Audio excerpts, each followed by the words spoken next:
6월 3일 수요 온라인 새벽 예배 오신 성도님들을 축복합니다. 함께 기도하심으로 오늘 예배 시작하도록 하겠습니다.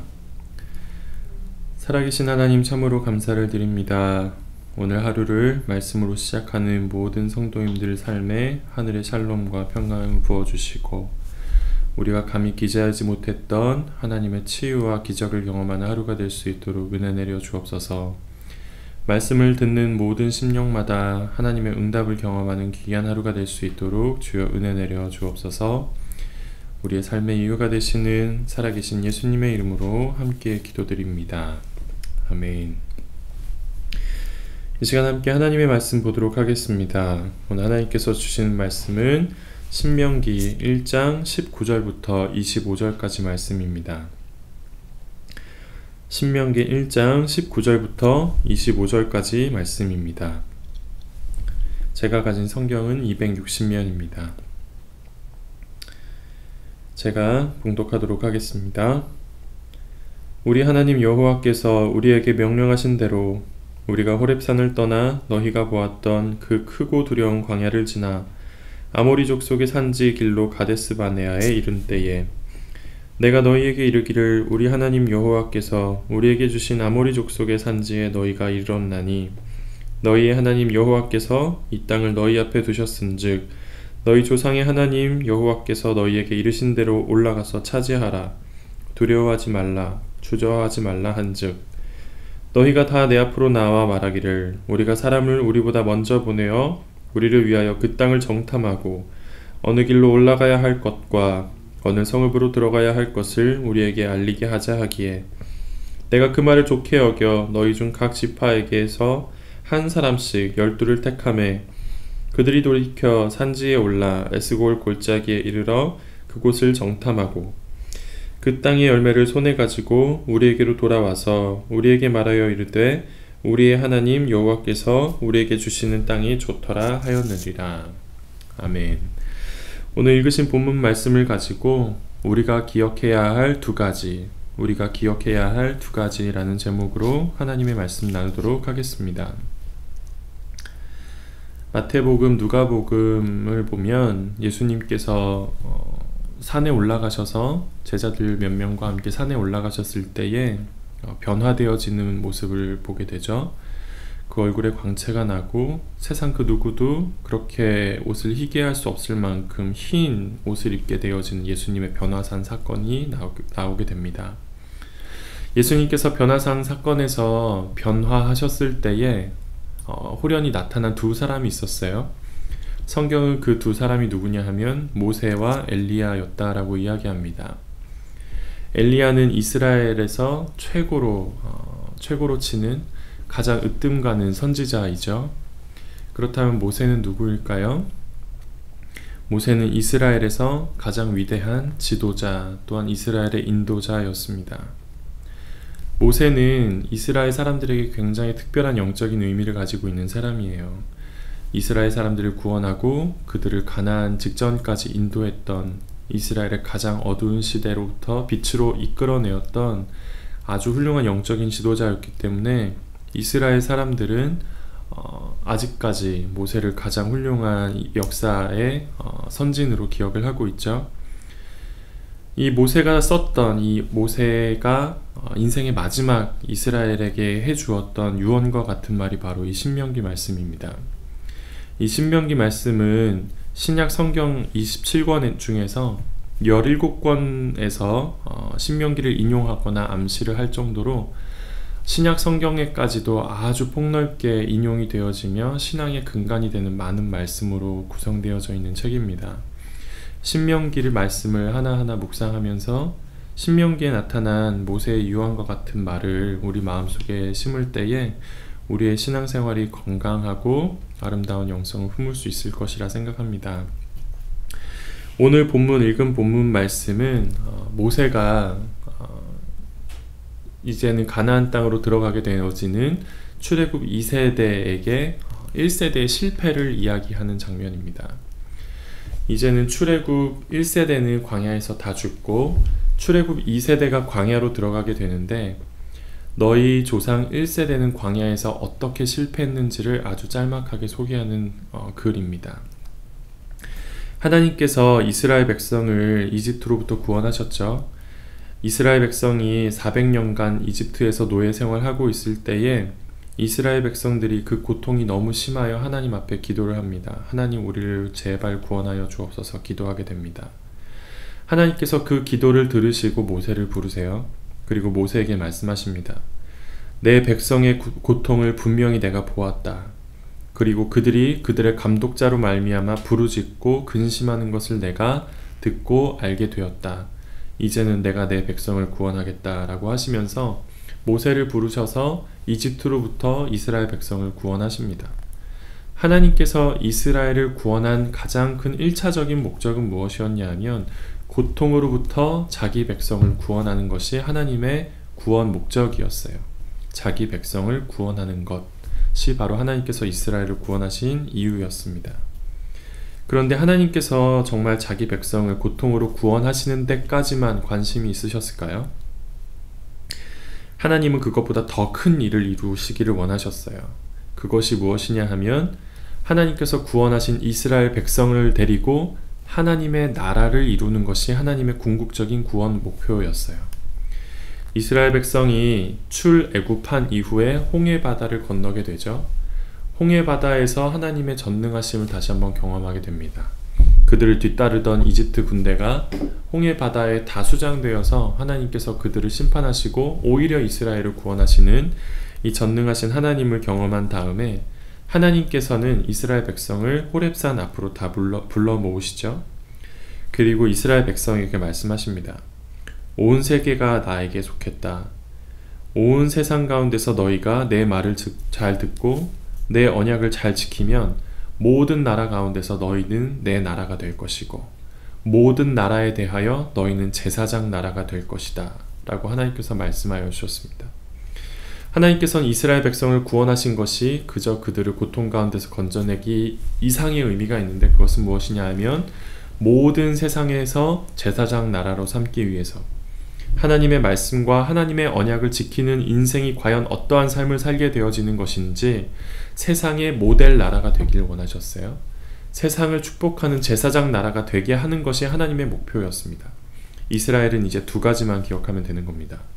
첫 번째, 우리를 구원하신 하나님은 전능하시고 이 전능하신 하나님은 우리의 왕이 되신다라는 이 신앙의 고백. 두 번째, 우리는 이제 이 하나님의 나라를 이루러 가나안 땅에 들어간다. 우리는 그저 잘 먹고 잘 사는 것이 아니라 이 어두운 시대 가운데 제사장 나라를 세우러 가나안 땅에 들어간다. 이 사명, 이 두 가지만 기억하면 되는 것이 이스라엘 백성의 사명이었습니다. 모세가 이 두 사명을 인식시킨 다음에 그들을 가나안 땅 앞까지 인도해 갔어요. 출애굽 1세대가 가나안 땅에 들어가면 되는 겁니다. 하나님에 대한 신앙의 고백, 사명에 대한 고백을 가지고 가나안 땅으로 들어가게 되면 되는 것인데 이스라엘 백성이 오늘 본문 21절 말씀을 보면 모세가 이스라엘 백성에게 말합니다. 여호와께서 우리에게 말씀하신 대로 그 땅에 들어가서 차지하자. 두려워하지 말자. 주저하지 말자라고 이야기를 해요. 이 말뜻은 무엇이냐? 이스라엘 백성이 두려워하고 있었고 주저하고 있었다라는 것입니다. 이스라엘 백성은 두 가지만 기억했으면 됩니다. 하나님의 왕되심 그리고 자신의 사명. 그런데 이스라엘이 어떠한 모습을 보이는가? 두려워하고 주저했다라고 성경은 이야기하고 있어요. 두려워하고 주저한 이유는 무엇이냐 하면 여호와에 대한 믿음의 부족이었고 사명에 대한 거절의 마음이 있었기 때문에 그들의 마음 가운데 찾아온 것은 무엇인가? 두려움과 주저하는 마음이 되었다라고 성경은 이야기합니다. 이스라엘 사람들이 두려워하는 마음과 주저하는 마음, 하나님을 믿지 않는 불신의 마음과 사명을 거절하는 마음을 어떻게 표현하냐 하면 정탐꾼을 보냅시다. 그 땅에 정탐꾼을 먼저 보내서 그 땅에 우리가 과연 차지할 수 있는지 먼저 좀 봅시다 라고 이야기를 합니다. 겉보기에는 굉장히 지혜로운 말이죠. 정탐꾼을 보내는 행위는 고대로부터 또한 구약성경 여러 곳에서도 나오게 되는데 굉장히 지혜로운 행위예요.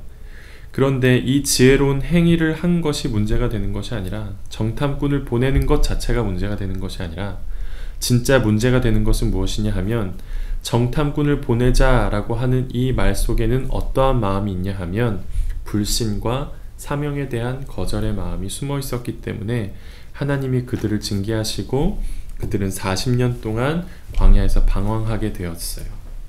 40년을 방황하는 삶을 험난한 인생, 험악한 세월로 바꿔 말할 수 있겠죠. 우리의 삶으로 돌아와서 이 말씀을 적용하자면 어떻게 되겠습니까? 우리는 이 세상, 험악한 세상을 살아가는 동안, 이 어두운 세상을 살아가는 동안 꼭 기억해야 되는 두 가지가 있습니다. 그것은 무엇인가? 첫 번째, 이 어두운 세상에서 하나님은 우리를 구원하신 전능하신 하나님이시다. 이 하나님은 우리의 왕이시다 라는 사실을 잊으시면 안 돼요. 여기서만 머물러 있으면 안 됩니다. 하나 더 나가서 이 전능하신 하나님께서 다스리시는 나라를 내 가정 가운데, 내 직장 가운데, 내가 섬기는 교회 가운데, 내가 속한 공동체 가운데 이루겠다라는 이 두 가지, 하나님에 대한 신뢰, 또한 나의 사명에 대한 확신, 이 두 가지를 반드시 붙들고 살아야 되는 것이에요. 이 두 가지 마음을 잃어버리게 되면 어떻게 되는가? 두려워하는 상태에 빠지고, 주저하는 상태에 빠지고, 방황하는 인생, 험난한 인생, 험악한 세월을 살게 되어진다라고 성경은 우리에게 알려주고 있는 거예요. 구약 성경을 보면 딱 이 모델로 인생을 살았던 사람이 누군가? 바로 야곱의 인생이 바로 이러한 삶이었습니다. 야곱은 하나님으로부터 축복을 받은 사람이에요. 그 아버지로부터 하나님의 언약의 축복의 말씀을 들은 사람입니다. 야곱은 어떠한 삶을 살게 되면 되는 것인가? 하나님의 말씀을 신뢰하고 하나님을 주인 삼고 하나님의 언약의 말씀대로 살면 평안한 인생을 살 수 있는 인생이었어요. 하지만 그가 이 삶 살기를 거절합니다. 하나님이 주인 되시는 삶이 아닌 자기가 자기 인생의 주인을 살기 시작할 때 어떻게 되는가? 속이는 자가 되는 것이고 속는 자가 되는 인생을 살게 되어지는 것이에요. 스스로는 지혜 있다라고 이야기하며 많은 부를 쌓았을 수는 있지만 결코 그는 평안을 누리지 못하는 인생을 살게 되어진 것 같아요. 그가 나이가 많이 들었을 때, 야곱이 인생을 많이 살아서 그의 연수가 많이 찼을 때 그의 아들 요셉에 이끌려 바로 왕 앞에 서게 됩니다. 이집트 파라오 왕 앞에 설 때 그가 자신을 어떻게 소개하는가? 내 나이가 130살입니다. 내 연수가 많다고는 할 수 없지만 제가 제 인생을 돌아보는데 제 인생은 험악한 세월이었습니다 라고 이야기합니다. 그가 그의 인생을 험악한 인생이었다 라고 표현했던 이유는 무엇이에요? 그가 하나님을 자신의 왕으로 삼지 않고 자기가 자신의 지혜로 이 세상을 개척하며 살아가는 인생을 자신은 험악한 인생이다 라고 이야기합니다. 하나님의 언약과 하나님의 말씀을 붙들고 그 축복의 말씀을 붙들고 살아가는 인생이 아니라 축복을 쟁취하기 위해서 투쟁하는 인생을 살았을 때 그는 어떻게 되는가? 나는 험악한 세월을 살았습니다 라고 이야기하게 되어진다 라고 성경은 이야기하는 것이에요. 우리가 이 세상을 살아갈 때에 돌아가는 인생이 아니라 방황하는 인생이 아니라 험악한 세월이 아니라 험악한 인생을 살아가는 세월을 살아가지 않는 방법이 있어요. 그것은 무엇인가?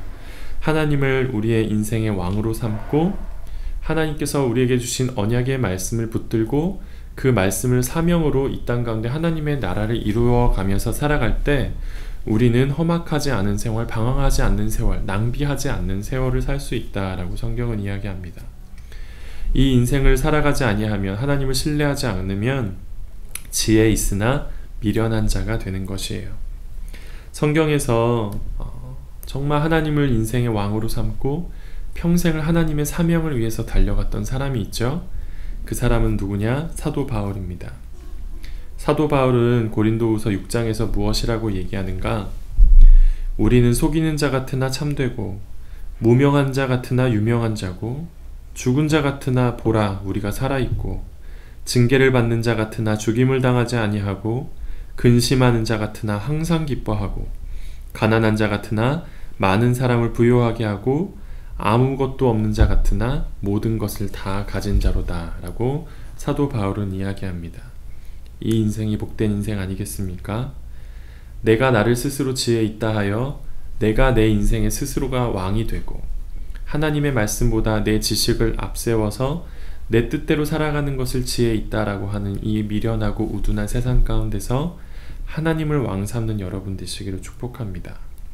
이 아둔하고 미련한 세상 가운데서 하나님의 말씀을 진리의 말씀으로 붙들고 이 진리의 말씀을 사명의 말씀으로 붙들고 이 땅 가운데 하나님의 나라를 이루어가며 사실 때에 험난한 인생, 험악한 세월이 아닌 지혜자의 인생, 아무것도 없는 자 같으나 모든 것을 다 가진 인생, 무명한 자 같으나 하나님 나라에서는 유명한 자 되는 귀한 삶을 살아가실 줄로 믿습니다. 두 가지 기억하는 하루가 되었으면 좋겠습니다. 하나님이 나의 왕 되신다라는 사실을 절대 잊지 않는 여러분 되시길 축복합니다. 하나님 주신 말씀, 이것을 내 사명의 말씀으로 붙들어 이 땅 가운데 하나님의 나라 이루겠다라는 사명의 고백 가지고 오늘 하루 살아가시는 여러분 되시기를 예수님의 이름으로 축복합니다. 이 시간 함께 기도했으면 좋겠습니다. 이 시간 다 함께 기도할 때에 하나님, 스스로 지혜 있다 하여 내가 나의 왕 되는 인생이 아니라 하나님, 나는 부족합니다. 나는 연약합니다. 내 삶의 왕이 되어 주옵소서 고백하는 하루가 될 수 있도록, 하나님, 내가 속한 곳에서 하나님의 나라를 이루는 오늘 하루가 될 수 있도록 하나님, 나에게 가야 할 길, 해야 될 일을 보여주옵소서. 함께 기도하고 개인 기도하시도록 하겠습니다. 함께 기도하시겠습니다.